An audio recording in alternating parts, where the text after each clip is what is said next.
Hola, soy Alicia y te enseño español básico para el día a día y los viajes. Aquí en el menú puedes cambiar la velocidad del vídeo y el idioma de los subtítulos. ¡Vamos allá! Hola, ¿qué tal? En este vídeo de español para extranjeros te voy a indicar frases útiles para que puedas describir sensaciones físicas, cómo te encuentras. Empezamos con la sensación del cansancio, que es lo que siento cuando he trabajado mucho o he hecho mucho esfuerzo físico. Entonces, si yo soy un hombre, diré en español, estoy cansado, necesito descansar. Si soy una mujer, diré, estoy cansada, necesito descansar. Algo similar, pero un poco diferente, es sentir sueño. Si yo digo tengo sueño, necesito dormir, lo que pasa es que he dormido poco o he dormido mal.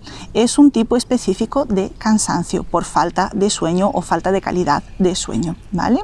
Y no varía. Tengo sueño es lo que dice un hombre o una mujer, no importa. Y vamos a hablar ahora de la temperatura. Si vamos a hablar de la temperatura de manera objetiva, diremos hace. Hace frío si la temperatura es baja, hace calor si la temperatura es alta. Si yo lo que quiero es describir mi sensación personal, cómo me encuentro yo en el ambiente, lo que diré es tengo, ¿vale? Entonces, tengo frío o tengo calor. Entonces, observa la diferencia. Objetivamente, hace frío, hace calor. Subjetivamente, tengo frío, tengo calor. Y vamos a terminar con algunas frases que no son adecuadas en este contexto de las sensaciones físicas en español. No dirás en español soy caliente o estoy caliente, porque eso no indica la temperatura, ¿vale? Un nativo podría interpretar esta frase, soy caliente, como que la persona está sexualmente excitada. Entonces, no es adecuado si lo que estamos hablando es de la temperatura, de los grados que tenemos, ¿vale? Tampoco es correcto decir soy calor o soy frío.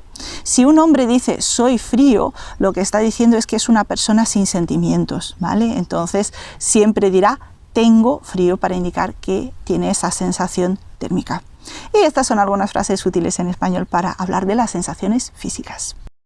Si te gustó el vídeo, deja tu me gusta, suscríbete al canal y échale un vistazo a la descripción del vídeo aquí debajo, donde encontrarás más contenido gratuito para aprender español.